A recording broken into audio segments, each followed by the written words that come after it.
Have you ever noticed that in nearly every historical image of Christian women from the past, whether you look at old photographs, paintings, or perhaps even religious icons, the women in those images are almost always wearing some kind of veil or head covering, a scarf, a hat. Did you know that from the time of the Apostle Paul in the first century, when he instructed women in all the churches to cover their heads while praying, that tradition was universally practiced by all threads of Christianity for the better part of 2,000 years? That's right. From the earliest Christian communities through the Middle Ages, past the Reformation, and right up until the 20th century, women across every branch of Christianity, Catholic, Orthodox, Anglican, Lutheran, Presbyterian, Baptist, all of them wore head coverings. And then, almost overnight, it stopped. The turning point? Easter Sunday, 1969, at St. John de Nepomuk Catholic Church in Milwaukee, Wisconsin. That morning, a handful of women staged a bold protest against head coverings, and they challenged nearly 2 millennia of tradition. What happened next marked the beginning of the end for this practice of wearing head coverings that was once seen as essential to Christian worship. Now, before we go any further, let me be clear. Disclaimer, I am not a theologian. I'm not here to tell you whether women should or should not wear head coverings. That's a conversation for you, for your church community. My goal is simple: to explore the past. I'm a history teacher. And when I stumbled across this story, I knew it had to be told. So this is episode 1 of my podcast, and I'm going to title this episode, The Easter Bonnet Rebellion.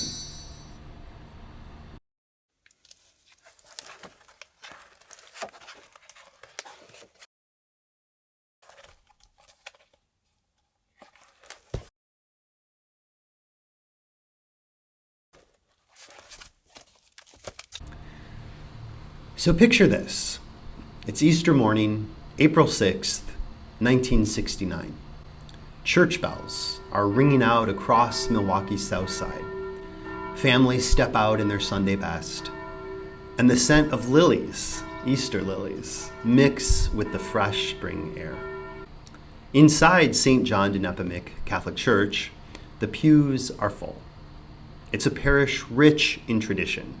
In fact, it's named after a 14th century Bohemian saint known for his defense of the confessional seal.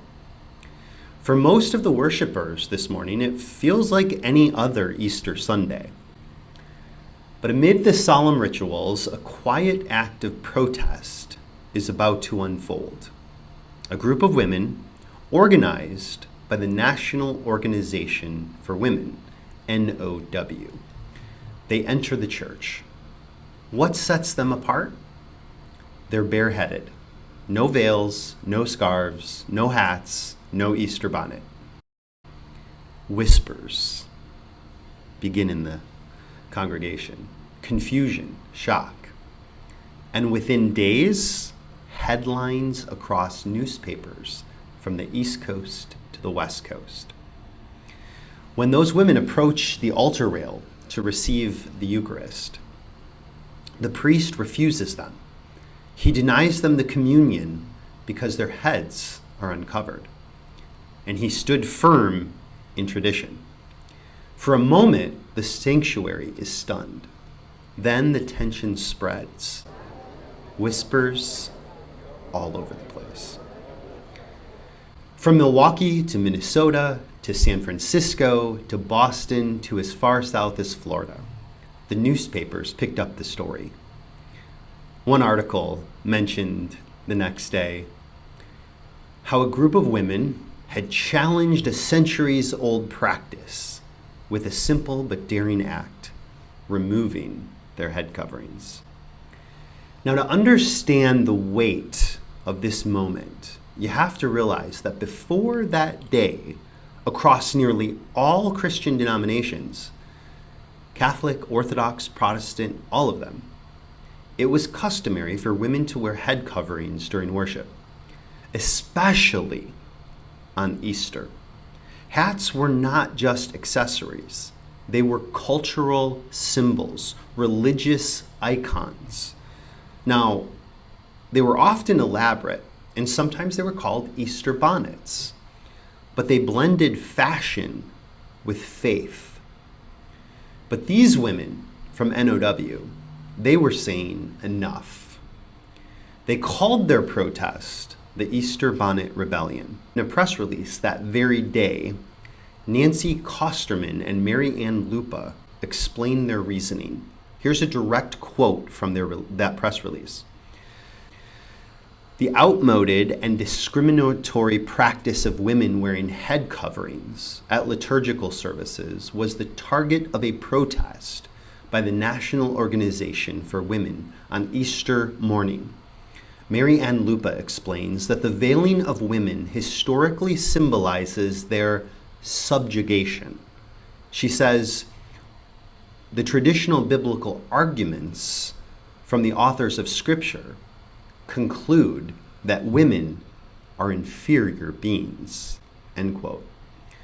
The press release goes on to say, this erroneous view of women is responsible for the subservient role of women in the churches. Now, Nancy Kosterman adds to the press release, women of all churches will not continue to tolerate second-class status.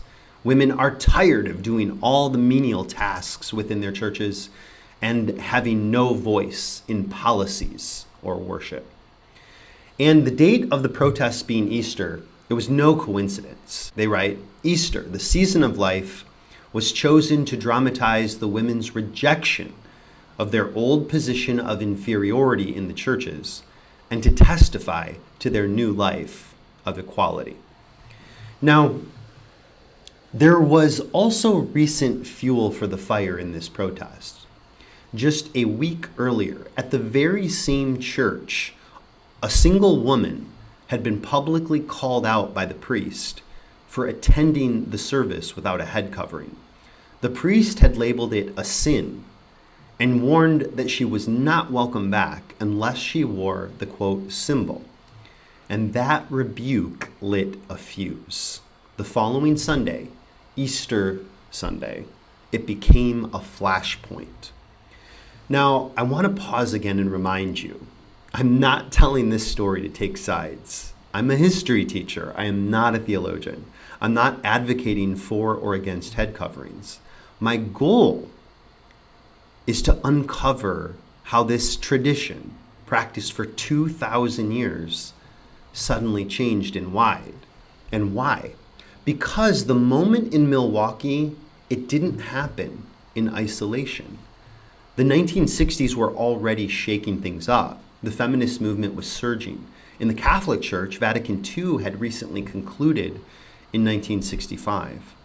And a type of modernizing had begun in the Catholic churches and across society. Even Protestant churches, although they still preserved women wearing head coverings as well. The 1960s was a type of tension where you could feel this modernizing effect from secular society beginning to infiltrate religious society. But on Easter morning, 1969, all of that became personal to the religious community. It became tangible, and it was impossible to ignore. So what happened next? The protests sparked debates in not churches. It sparked debates in newspapers. It sparked debates among letters to the editor in newspapers. People were talking about whether or not women had to wear head coverings. They were discussing publicly Was it a type of subjugation? Was a head covering reducing women to the status of second-class citizen? But the dialogue was not really occurring amongst clergy in Protestant churches and Catholic churches, and it wasn't really occurring in meetings held at churches. It was really a dialogue that was being held almost entirely outside of the church. Now, to understand why this tradition mattered so deeply to the priest who rebuked the women in Milwaukee and why challenging it was so controversial, we need to go back a little bit further. Before Easter Sunday 1969, head coverings were a near universal practice in the East and in the West, in Roman Catholic, Protestant, and Orthodox churches. Women wore headscarves, veils, or hats. And the same held true for the vast majority of female congregants in all of the mainline Protestant and evangelical churches. The tradition was rooted in centuries of custom and biblical interpretation. In fact, prior to the 20th century, you will be hard-pressed to find any theologians from any Christian tradition that challenge the biblical admonition of the Apostle Paul to wear a head covering. Now, change was brewing when it came to the head covering issue prior to 1969 Easter Sunday. The Vatican in Rome, they actually sensed a type of unrest that was occurring. 6 days before Easter Sunday in 69, Pope Paul VI, he issued a press release, and he warned, and it was printed in newspapers around the country, warns of a, quote, restless, critical, and unruly priests and laymen, and that it was threatening the Roman Catholic Church dogma and tradition. And this wasn't just a casual statement. It reflected growing tensions as societal shifts, including the feminist movement, began to challenge these long-held Christian beliefs. Now, Protestants, meanwhile, they had begun gradually easing restrictions on head coverings in the years leading up to 1969. In the Episcopalian movement, they had lessened the requirement for women wearing head coverings, but if you look at all of the pictures of Episcopalian churches prior to the 1970s, in nearly every single photo of the congregation, 100% of the women were still veiling.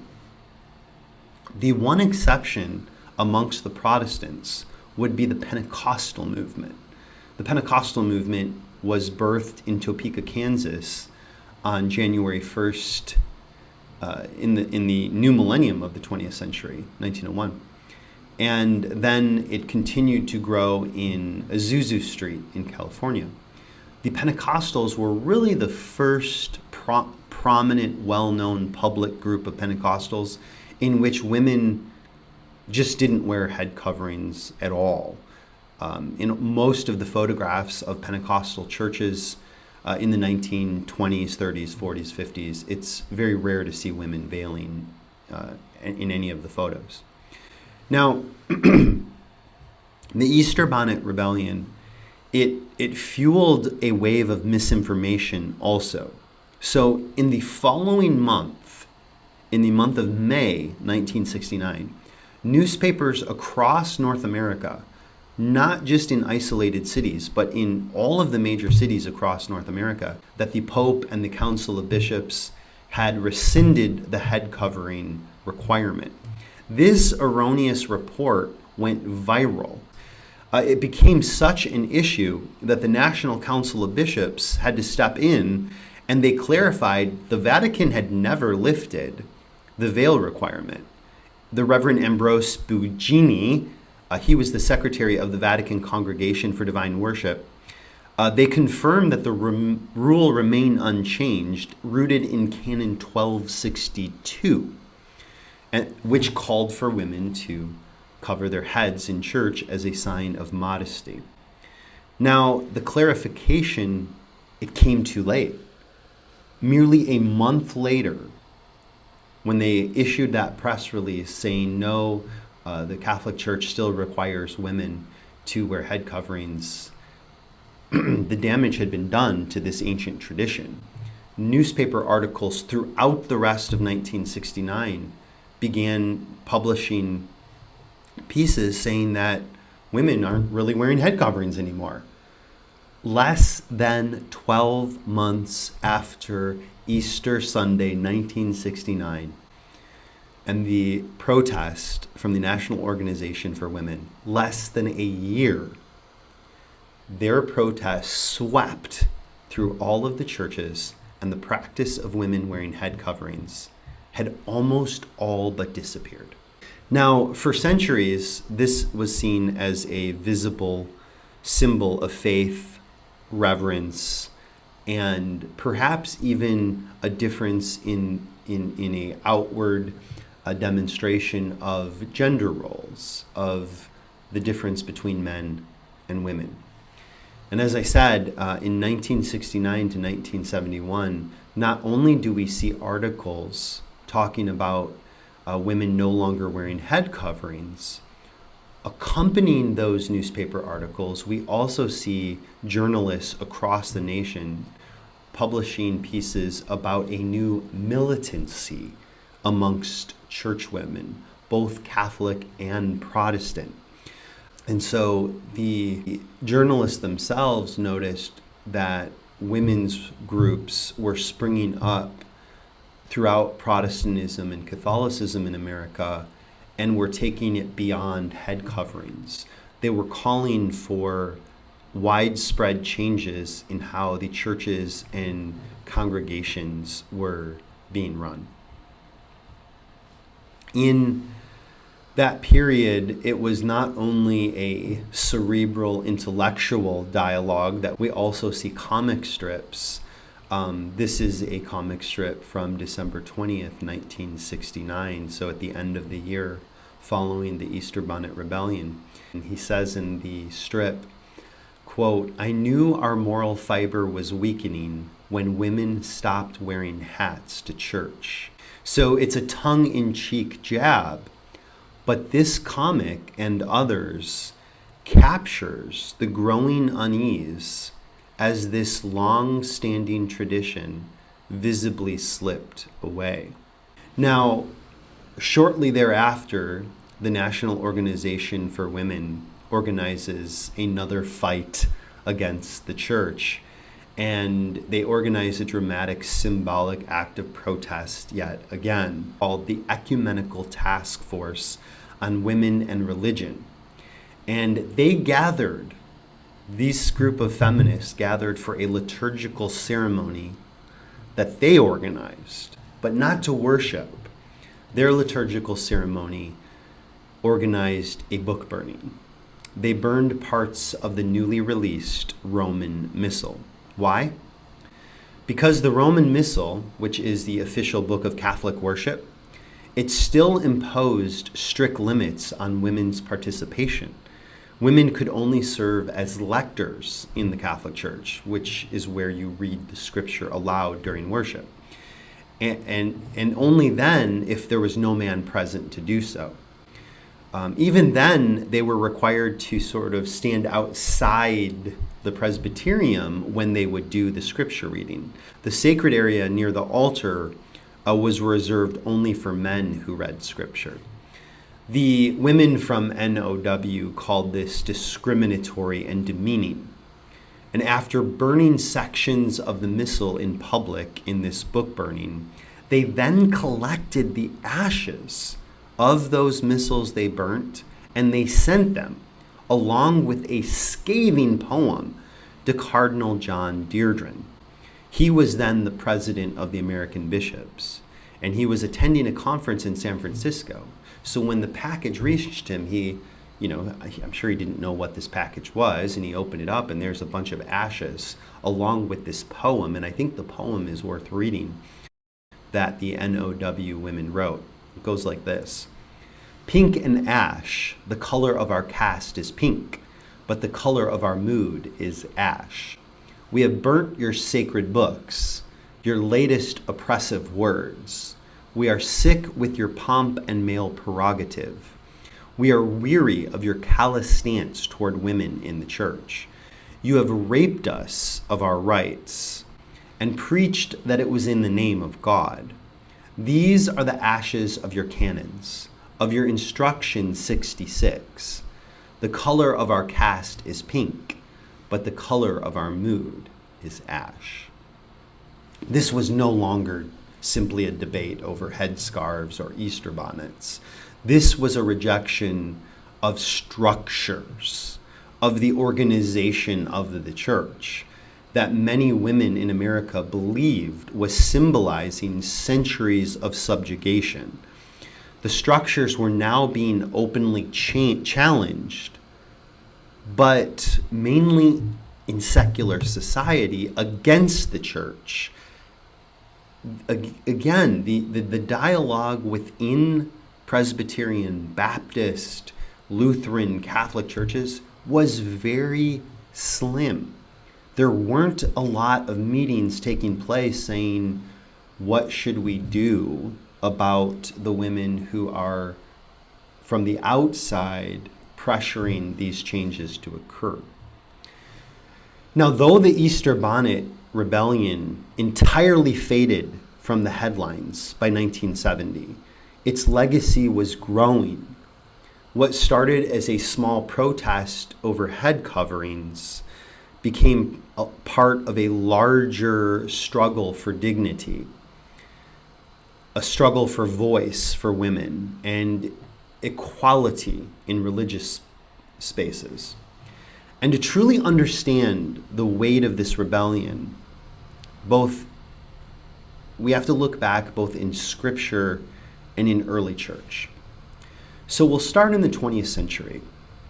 And if you might recall, I mentioned the legal foundation of why Rome required head coverings. It goes back to a canon from the Catholic Church in the Code of Canon Law, and I mentioned Canon 1262. Specifically, the canon states as follows: it is desirable that, consistent with ancient discipline, women be separated from men in church. Now let me pause there. That goes back to the ancient biblical times, in the time of Jesus and the apostles, and throughout the entire period of the Old and New Testament, where men and women would come into the assembly and worship on two sides in the synagogue or in the assembly. The Code of Canon 1262 continues. Men in a church or outside of a church, while they are assisting at sacred rites, they shall be bareheaded, unless the approved mores of the people or peculiar circumstances require things to be determined otherwise. Now, here's the important part of this canon. Women, however, shall have a covered head, modestly dressed, especially when they approach the table of the Lord. And so this canon was written in the year 1917. And it formally ordered this practice that was rooted in biblical interpretation and tradition, making it a binding rule for Catholic women worldwide. But the winds of change had just swept through. The pressure on the Catholic Church to change the canon from these women, it couldn't be ignored. And so by 1976, 7 years later after the Easter Bonnet Rebellion, the Vatican unofficially lifts the chapel veil requirement. And the Department of the Vatican, the Sacred Congregation for the Doctrine of Faith, declared, such as the obligation imposed upon women to wear a veil on their head, which is rooted in 1 Corinthians chapter 11, such requirements no longer have a normative value. And so while this was not a changing of the canon law in the Catholic Church, this document solidified what was already taking place. Women throughout not just North America, but this had swept through Europe. Catholic women had largely begun shedding the head covering. Now, the final death knell to the head covering came in 1983 under the new pope, when the new code of canon law was released. They completely omitted that previous canon from 1917. They just erased it. And so first there was the unofficial lifting in 1976, and then when the new code of canon law came out in 1983, there was no longer a requirement whatsoever. So this evolution didn't happen in isolation. And this is kind of where we go into the second part of this podcast. While 1969 is the capstone, it's the climax or crescendo of this widespread change in Protestant and Catholic churches, the story of head coverings and veils and the roles of women and men actually predates 1969 and goes back quite a ways through history. Let's first, which I haven't done yet, let's look at 1 Corinthians 11. And it's specifically, if you want to look it up, it's verses 2 through 16 that cover the subject that we've been discussing. And I'm going to read specifically verse 6 here. For if a woman does not cover her head, she might as well have her hair cut off. But if it is a disgrace for a woman to have her hair cut off or head shaved, then she should cover her head. And it's probably good to look at a few different translations. I used a more modern translation just to show that even recent translations from the late 20th century still render this verse 6 in a very dramatic fashion. So it wasn't just older biblical translations from 500 years ago or 1,000 years ago, but even in recent English translation, St. Paul the Apostle's admonition still comes off very strong that women are to wear head coverings. Now, in the early centuries of Christian community, head coverings were a near universal practice, with one exception. One of the early church writers, Tertullian, he wrote a piece in which he was defending the practice of virgins or unmarried women to wear veils. And what that shows is that there was a healthy debate amongst the church as to whether everyone of the female sex should wear a head covering. From Tertullian's essay, we can formulate the opinion that it would appear that the tradition was unmarried women, young girls, didn't wear head coverings, but when they became married, they began wearing a head covering. By the time of the Reformation, Protestant churches such as the Anglicans, Lutherans, Presbyterians, even congregational churches, they maintained head coverings as a sign of reverence. They connected this biblical interpretation of 1 Corinthians as being a theological truth. It wasn't just a tradition. The Reformation churches, the Protestants, even the Baptists, believed that wearing a head covering was a theological command, not merely a custom. By the 15th and 16th century, church-going women across Europe and North America, they wore a wide range of head coverings. There wasn't just one kind that Protestants wore. It depended on the region you were in, but the tradition was everywhere. Women wore head coverings. Now, it wasn't a 24/7 requirement throughout church history. Women weren't required to wear a head covering when they were going to the market or, doing chores or going to their job. The head covering requirement was focused on when women came to church to pray and receive communion. In 1620, in Essex, England, Joan Whittup, during her churching ceremony, so the churching ceremony was a Protestant and Catholic and Orthodox practice that goes back to the early church. When a woman would give birth, the first time she returns to church with her newborn child, there was a special churching ceremony that took place in which a blessing was bestowed upon her by the priest or pastor. Well, Joan Whittup did not like that the requirement in England, in Essex where she lived, was that she had to wear a white veil, specifically a white veil. So on her first Sunday back to church with her newborn child, she did not wear a white veil. She wore her normal daily hat that she'd wear to the market. And a newspaper article I found quotes her saying this: "None but whores wear veils, and a harlot or whore was the inventor of it, or that first wore a veil," unquote. Her refusal made it to the newspapers, as I said, and it spread throughout England. You'd be hard-pressed to find any historians who really remember the story of Joan Whittup. But in the months that followed, thousands of women petitioned Parliament for redress, but not only for the right to wear whatever hat they wanted to church.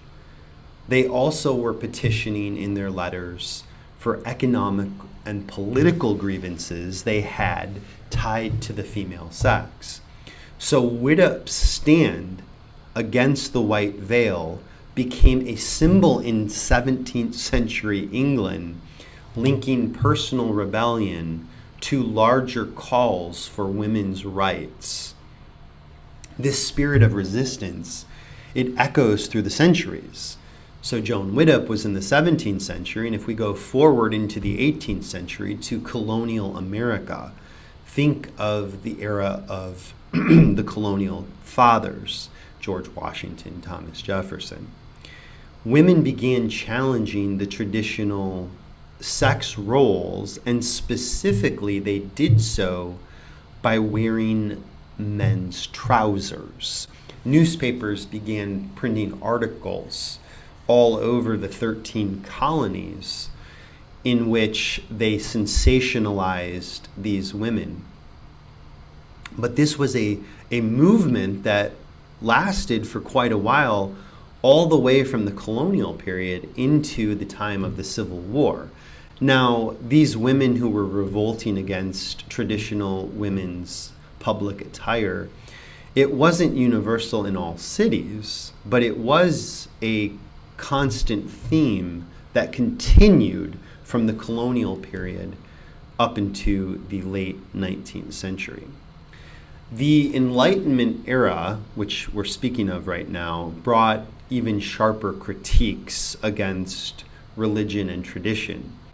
In 1792, British writer Mary Wollstonecraft, she published a book, A Vindication of the Rights of Women, and she attacked Christianity's ceremonial traditions, and she specifically calls out veils as being oppressive.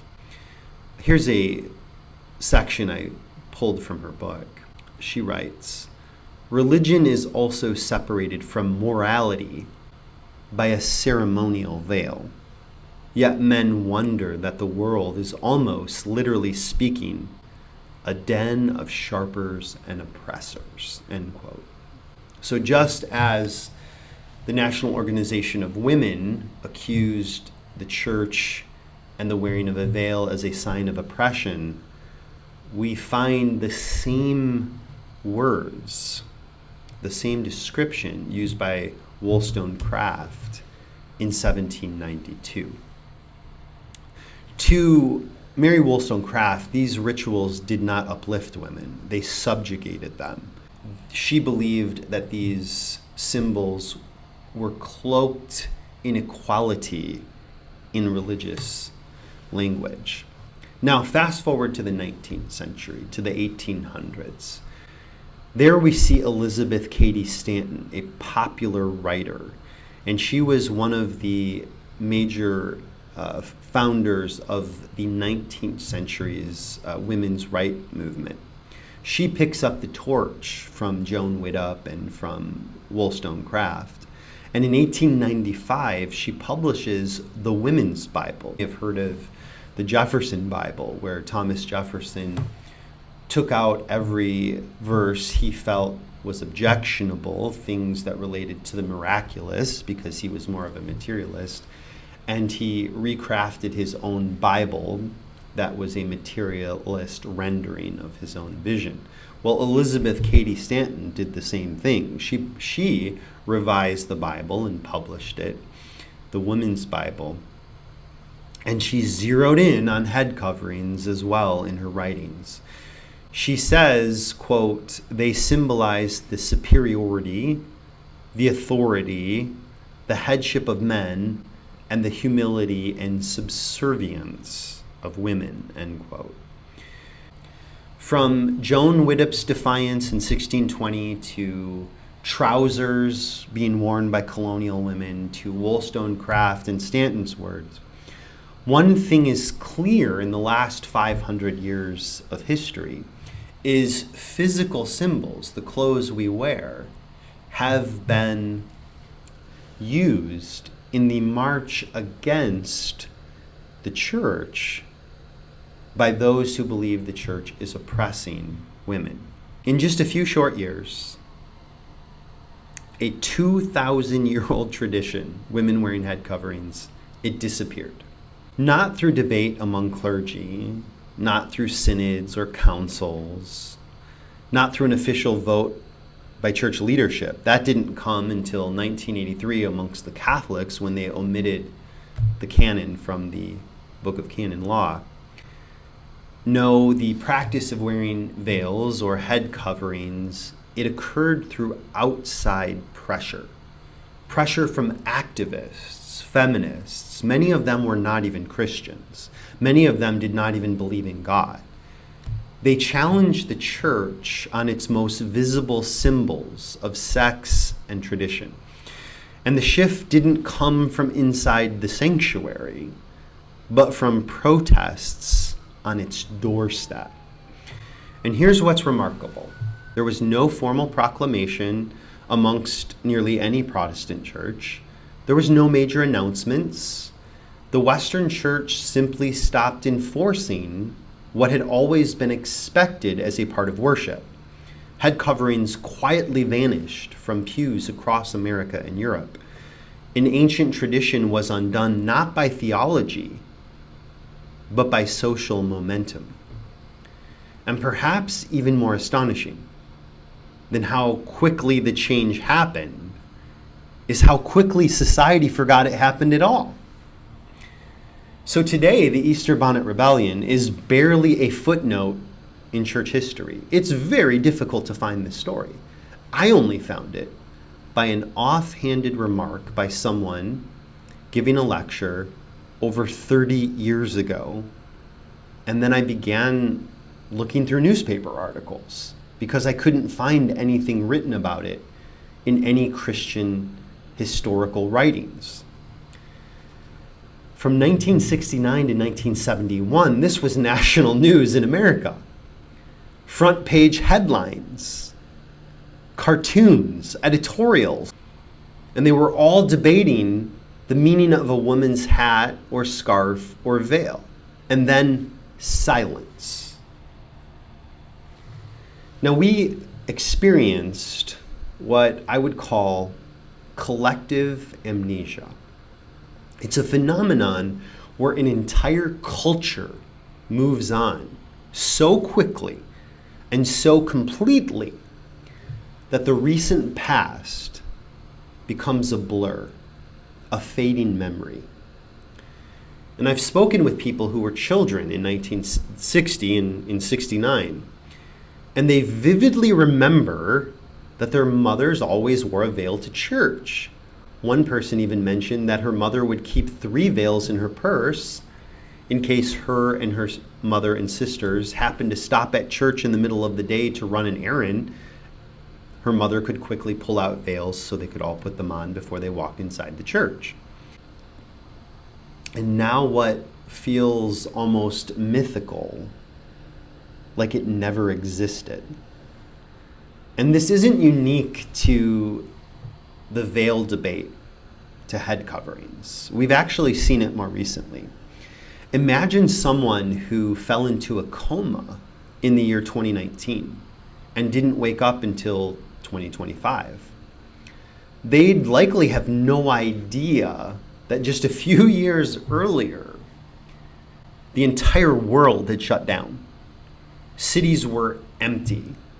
Entire streets in New York, in Chicago, buildings were boarded up. And everyone was wearing masks in grocery stores, schools, even churches. Once the restrictions ended, public dialogue slowly evaporated, almost overnight.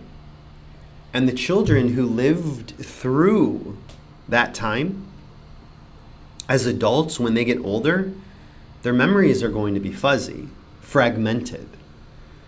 And their own children and their children's children will hardly know it happened at all. That's the nature of collective amnesia. When the moment passes, it passes quickly. Traditions vanish. Protests fade.